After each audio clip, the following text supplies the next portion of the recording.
Perhaps the strangest thing was a jar of blackberry jam in Margaret's living room. There would turn out to be a sick reason it was there. But oh, dude, what did they do to her body? Purple stuff was jelly. I don't even know where that came into play at. Did you maybe use it like kind of as a lubricant for something? Testing on the jar revealed the presence of male DNA. Similar testing revealed Margaret's DNA on the outside of the gloves and Gavon's on the inside. He used it as a condom. Mr.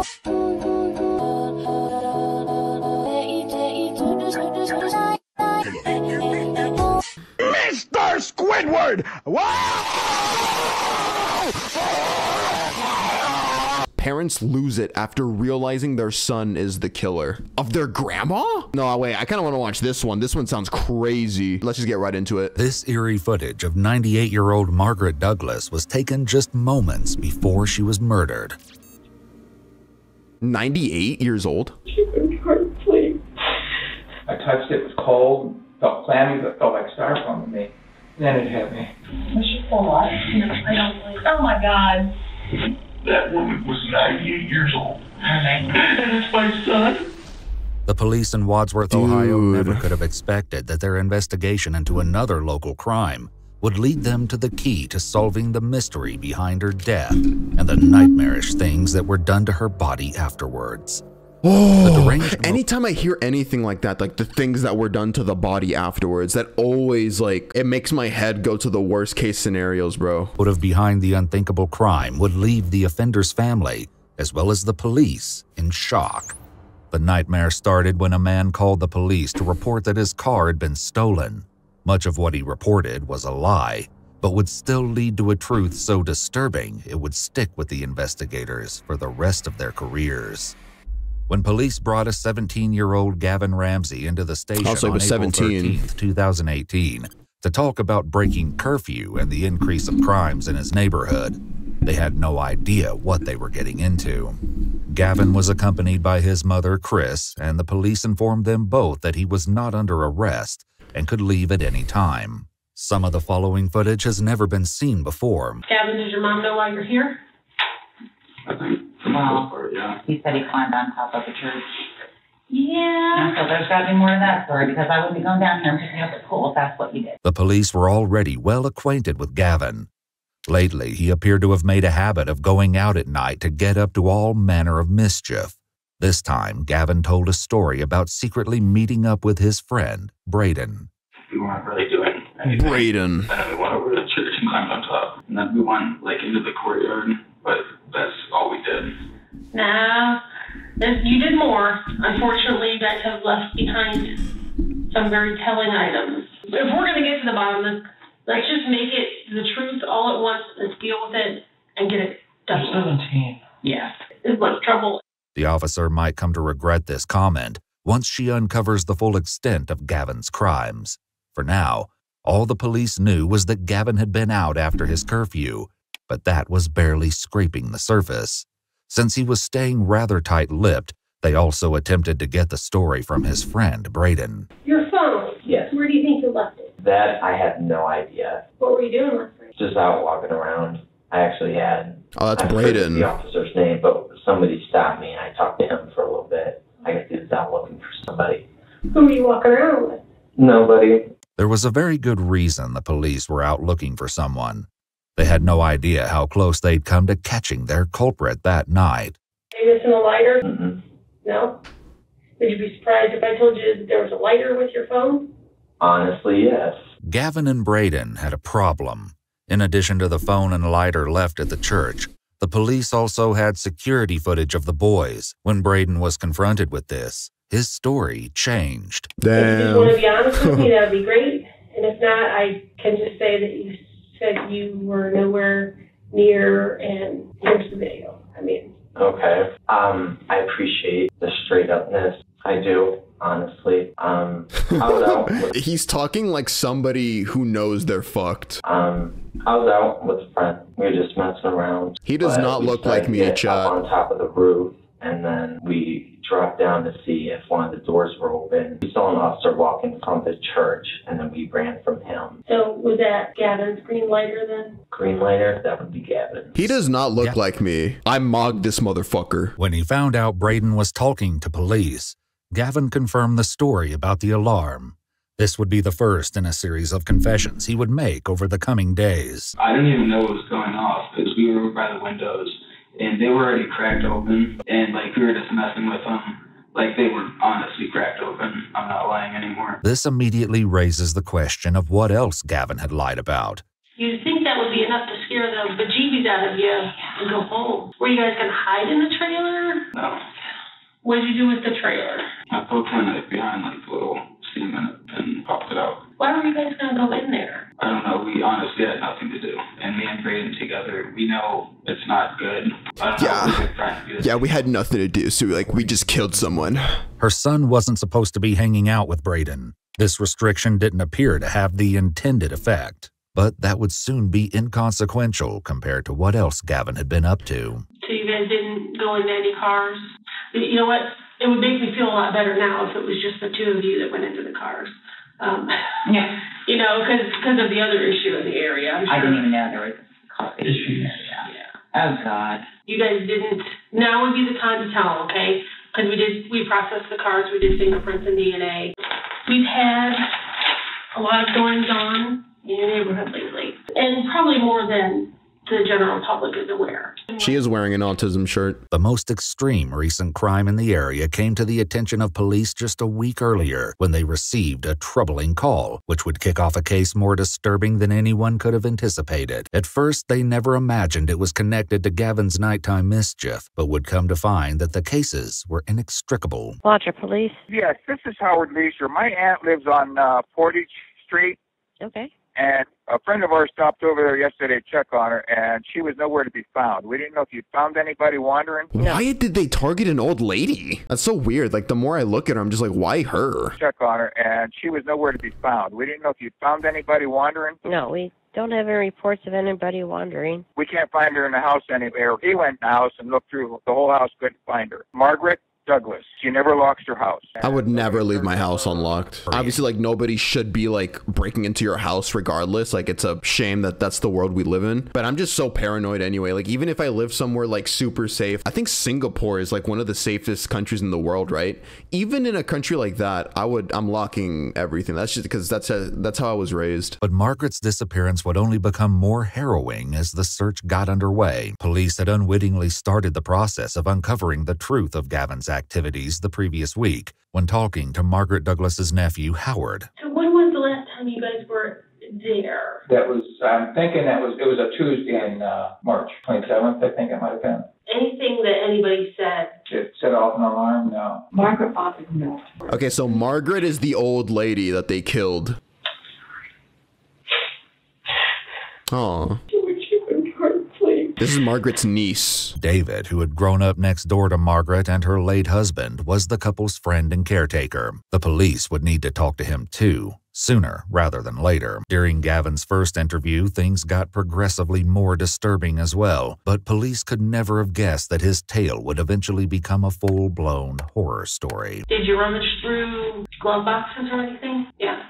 And you didn't take not even change or anything? What'd you do if someone did that to my car? Gavon's crimes would only escalate from this point on. The previous week, with no idea that they were working on a connected case, the police met with Margaret's friend David. What he told them would prove to be invaluable, though it was far from reassuring. And I came up Sunday at 4:30. I knocked on the door and then opened it. She never locked her door. Was it common knowledge that her front door was not locked? I don't think so. David walked through every room in the house, including the basement, but couldn't find Margaret. Where she was ultimately found would sicken and outrage everyone who cared about her. That's so weird. Like, he walked in her house and was like looking for her, looking for Margaret. Like, what the fuck? Like, why was he trying so hard to find this old lady? Which took place a week after Margaret's disappearance. It became obvious that he'd been up to far worse things than he initially let on. We had a carjacking. Oh my God. And the suspect is a young white male with a nice complexion. A nice complexion? Is that you? No, it's not me. No, Your Honor, I'm ugly. I wouldn't know the first thing about jacking a car. The proximity of the crimes was more than slightly suspicious, and the police likely believed Gavon was still holding back. They had unknowingly drawn closer to the heart of Gavon's dark secrets when Margaret's friend David recounted not being able to find her. Little did anyone know that this would be the lead-up to a stomach-churning discovery. Do you remember the location of the heater when you were there? Oh, yeah, it was right smack in front of the closet door. Why did Margaret put that heater in front of the closet door? The odd placement of the heater would come up again later. Perhaps the strangest thing was a jar of blackberry jam in Margaret's living room. There would turn out to be a sick reason it was there. But oh, dude, what did they do to her body? That they found blackberry jam, an open jar of it. What the fuck? nobody knew that yet. Gavon's second interview, however, would eventually tell all. After searching the house twice and finding no sign of Margaret, Howard and Cindy decided it was time to call the police. When they arrived, Howard helped them search the house yet again, which is when the case took a turn. During their first conversation with Gavon, the police brought up the terrible results of that search. There's no reason for me to fluff anything up. Nope. And I'm sure you guys know about the elderly woman that was coming to see. Oh my God, that was horrifying. That was horrifying. Did you know her at all? No, other than just to see her out, like on a porch. That's so crazy to think about. Like imagine being the parent. You're there just answering questions for the police, finding out that the killer is right next to you, and it's your own blood, your own creation. That's right. Margaret lived just around the corner from Gavon. Tragically, she'd been found deceased. She'd been strangled and her body hidden inside her own home. But the most horrifying facts of what was done to her body after death were not yet known. I can't imagine you doing something like that.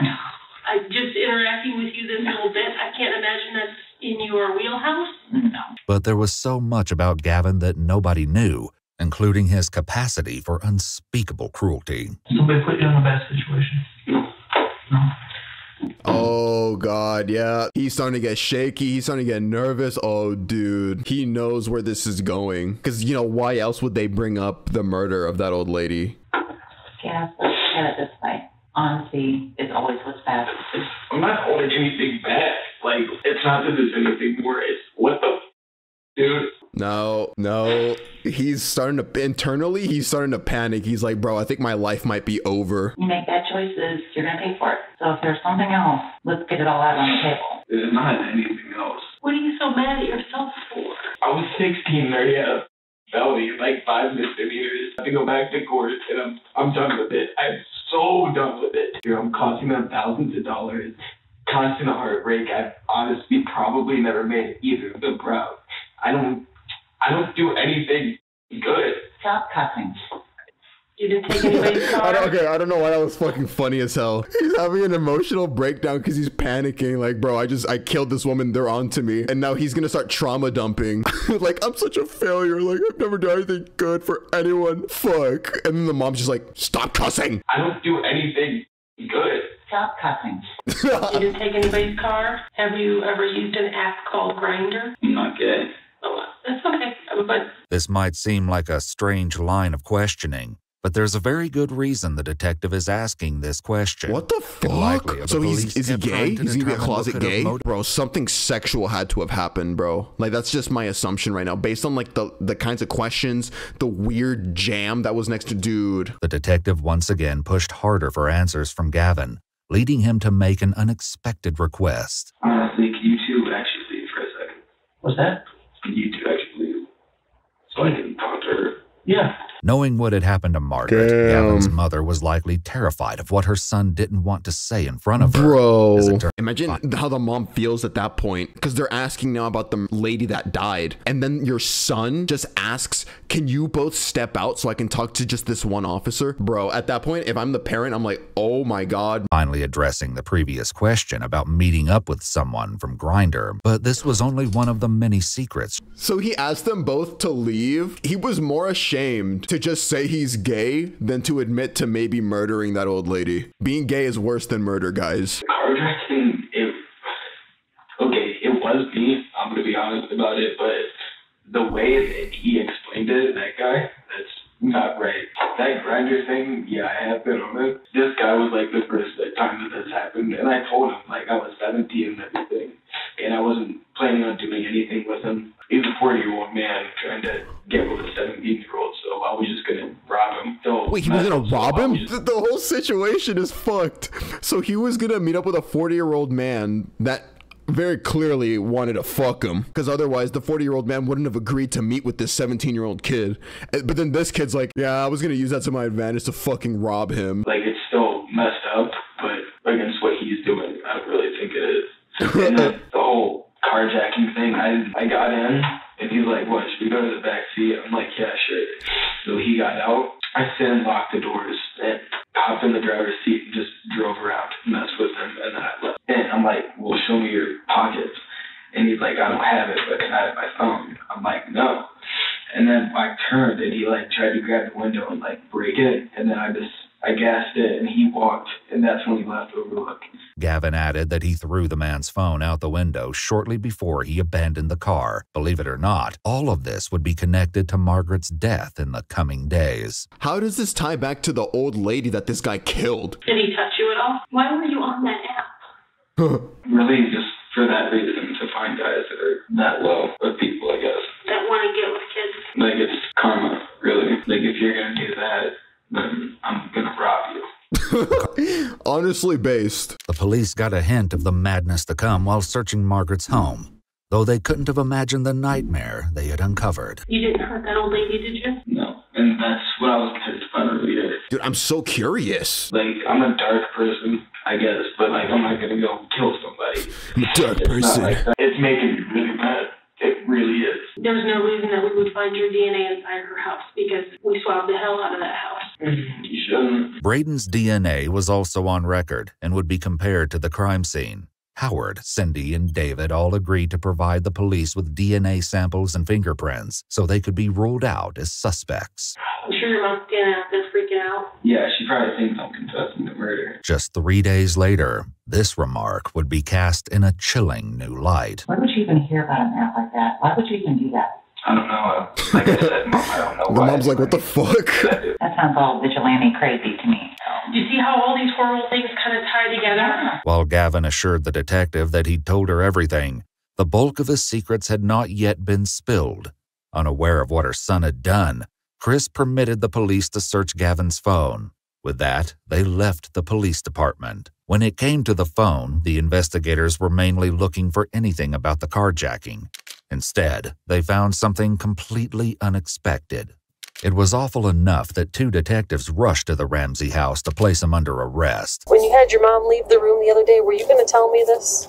No, this was the carjacking. I thought about it, but I didn't know what to do. Did you know I'd be coming to see you after we got your phone? I figured. When the detective ushered Gavon into the video-recorded interrogation room, his distress was obvious. I'll be right back in, okay?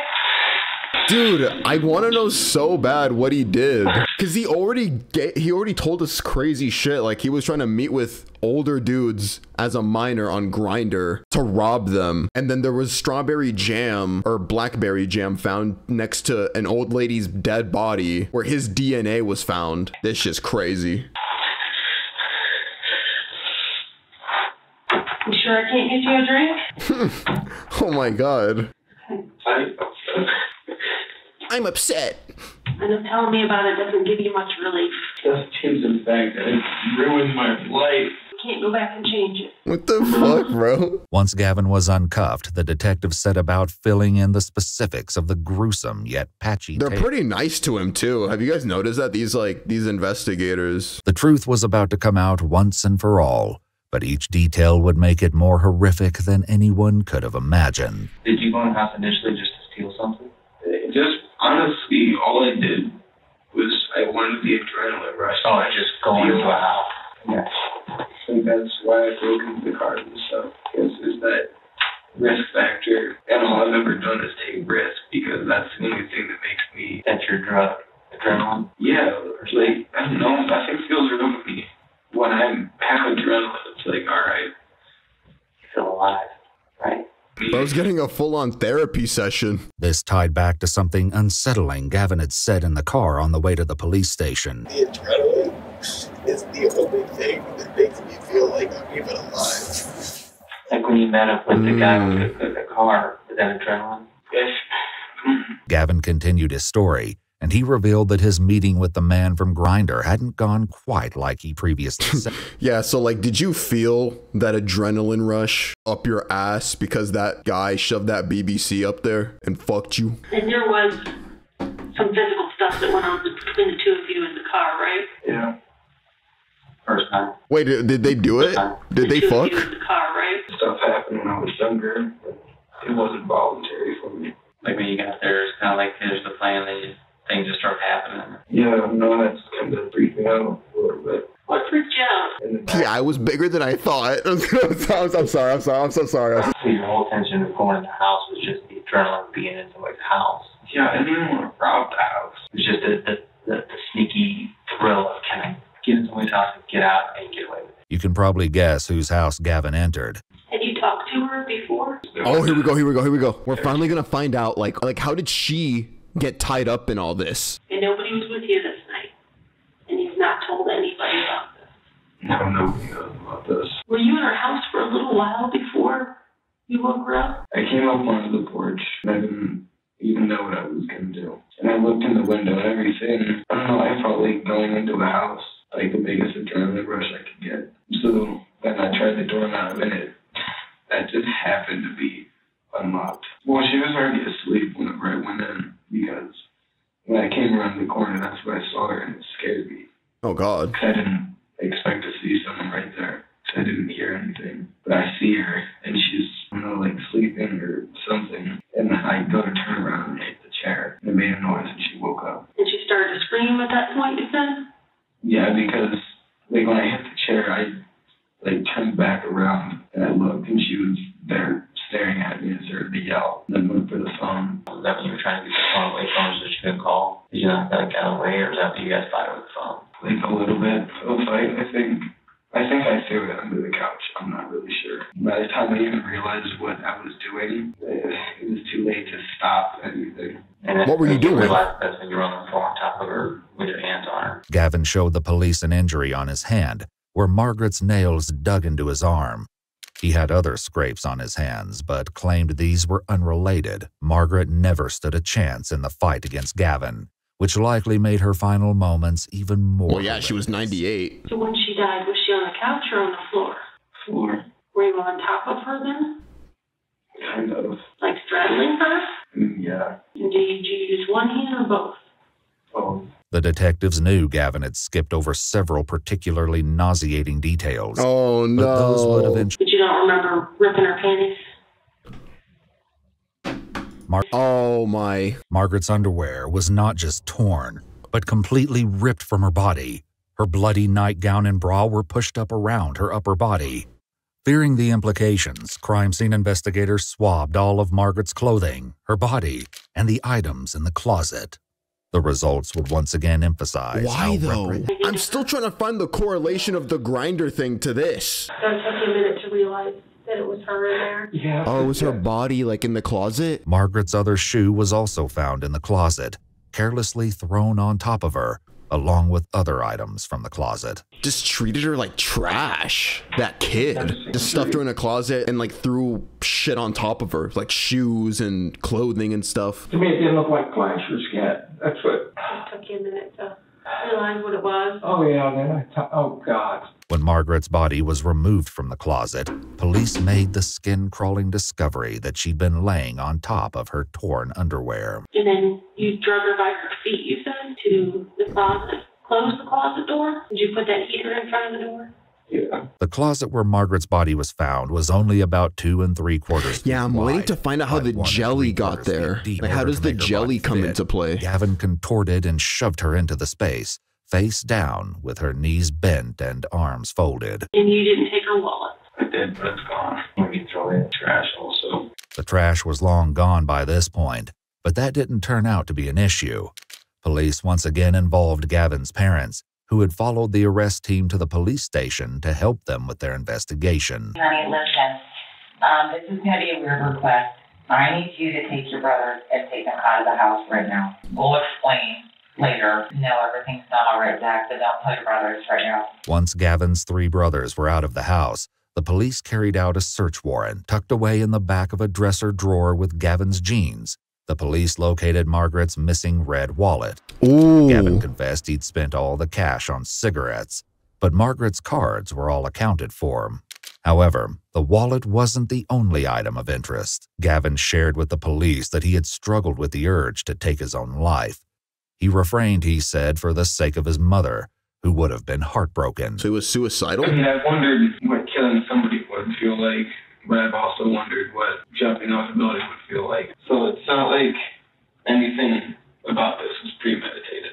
During their search, police came across a journal in his bedroom that would prove that, once again, Gavin was not sharing the whole truth. The journal began with 2 research projects on the serial killers Donald Henry Gaskins and Ted Bundy. After this, the entries transitioned to ideas for skits and short films. Yeah, there's been many cases that we've reacted to together where it's like the killers will either idolize previous mass killings, like the Columbine shooting, for school shooters anyway. And now with this kid, we're seeing it again. Like, he made, a project on Ted Bundy? Yeah, they're serial killers. After this, the entries transitioned to ideas for skits and short films. Chillingly, in each one, Gavin played the role of a killer. The victim in almost every story was to be played by Braden. As skin-crawling as this was, the entries containing Gavin's personal thoughts were by far the most disturbing. In one, Gavin wrote, "I want to know what's wrong with me. Sometimes I just want to go off on someone and beat them until they're not breathing anymore. It's not even for attention or anything. I honestly want to take someone's life. I don't feel empathy or sympathy for anybody. I just don't give it." So he's a sociopath. Gavin had been in counseling on and off for years and was diagnosed with ADHD and depression. Another entry Gavin made in his journal highlighted his depravity. "I think if counseling doesn't help, I'm honestly going to kill someone. I'll probably take a girl out to the woods and rape her and kill her." Oh, there you go. Yeah, see, so he was already talking about the R word before. So, if police see that, it's going to confirm what they think they found, because now they know that you've had prior, ideation of that action. We might never know exactly how much Gavin told his counselor, but he appears to have been very upfront with his coworker, Haley. Haley shared a Snapchat conversation with police, in which Gavin told her flat out, quote, "I watched one of those videos on YouTube and I laughed, and I'm pretty sure I could kill someone in cold blood and not feel guilty or sad or anything." Chillingly, when police spoke with Haley, she told them that she had no problem believing the despicable things Gavin had done to Margaret. Jesus. But police still hadn't uncovered the full story. So what did you do with your gloves when you left? Because there was a glove there. There was a glove there. I guess I did drop one back. Gavin said the gloves just happened to be with him from when he cleaned the bathroom at home several days earlier. However, it wasn't the presence of the gloves that police were most interested in. There was something far more disturbing that they had discovered. There was purple stuff on it. Oh, the jam! That's the jam! I get it, that there's a whole piece of this that you don't understand why you do, okay? I understand the whole piece that you don't understand. Purple stuff, what is that jelly? I don't even know where that came into play at. Did you maybe use it kind of as a lubricant for something?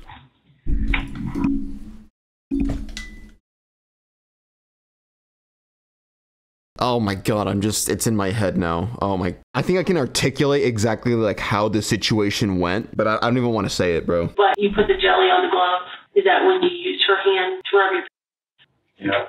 This vile post-mortem assault was the nauseating reason the blackberry jam was found in the living room. Testing on the jar revealed the presence of male DNA, though it could not be matched specifically to Gavin. Similar testing revealed Margaret's DNA on the outside of the gloves and Gavin's on the inside. He used it as a condom. Oh my fucking God. Because the grandma's DNA was found on the outside, and then semen was found on the inside of the glove. And then there was jam on the outside as well for... Evidence of sperm. Male DNA was also found on her ripped underwear. And still, the horror continued. And at the same time that you were taking some of those pictures? Yeah, after I took those pictures. That's when the shock set in? Yeah, it's like, what am I doing?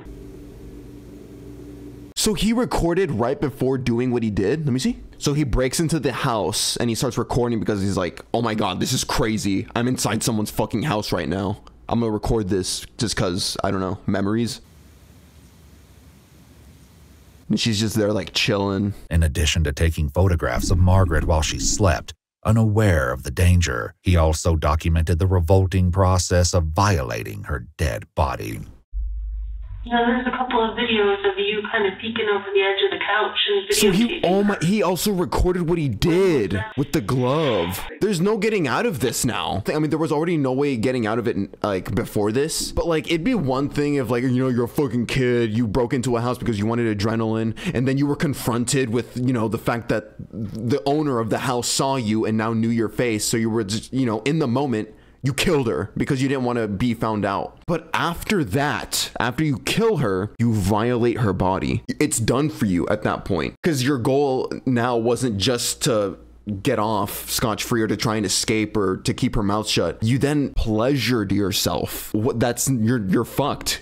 Like you get no more sympathy from like anyone at all. All of the photos and videos of Margaret were discovered in a hidden app on Gavon's phone, labeled Dark. It was password protected with the word murder. As if that wasn't enough, something else police found on Gavon's phone only solidified the case against him. The day Margaret's body was found, Chris Ramsay sent a text to her son alerting him of the police presence in their neighborhood, which said, "They're looking for someone." Gavon's casual reply of, "Well, that's Wadsworth for you," was undercut by the fact that he then immediately looked up Margaret Douglas dead and Margaret Douglas, Wadsworth, Ohio. He deleted the search history, but forensic technicians were able to recover the information. Damningly, at the time of Gavon's search, Margaret's death had not yet been publicized. There was only one horrible way he could have known why the police were there and what had happened. Did you mean to hurt Margaret like that? No. No. See, like that's the thing. See, that's what I'm saying. After this whole thing was found out about, you know, the glove thing that he fucking did, you don't get to say that anymore. Like, did you mean to hurt her like that? No. Even if you just killed her, there's a little bit more grounds for you to say that. Like, maybe you just panicked and you murdered her. Bro, you murdered her and then did what you did? That's complete, like, you're in control of that situation. That's on you. Yeah, I'm really sorry that I did all of this. Were you sorry about all of this before you got caught? I constantly, I think about it a lot. And I feel, bad about what I did. Gavon's parents waited in the lobby of the police station for the duration of their son's interrogation. Oh, dude. Oh, I forgot. The parents are about to get this news right now. All the phone contained images of Margaret before and after her death, as well as videos of your son with her. With her. Engaging in sex with her.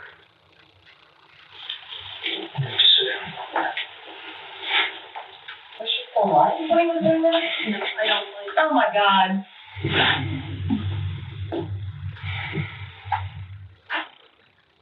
This isn't happening. This isn't real. I feel so bad for the parents, bro. 98 years old. Just living out her days. And here's my son. My son did this. And I'm mother all these people out here. And it's my son. Does Gavon understand he's going to prison? Probably for the rest of his life.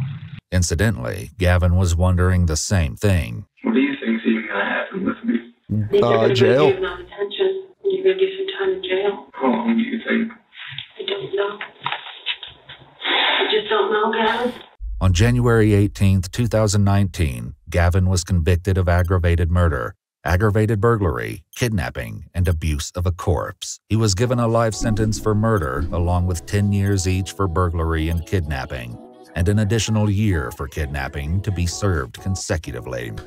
Originally, he was meant to serve life in prison without the possibility of parole. But changing legislation for minors who were tried as adults renders Gavon eligible for release after 25 years in 2043. In 2043, that's what, that's 19 years from now? Jesus. But it's okay, it's just a chance for parole. Who knows if they'll even accept it. Oh, shit, man. But yeah, at least he's gonna be rotting in prison for a long time. Fuck that guy, dude. Disgusting. Like, the twist. I was not, the whole time, I was just like, how are these events, like, tying together? Like, the grinder thing, I mean, at the end of the day, it still didn't really tie together that much. Like the grinder and the killing the grandma.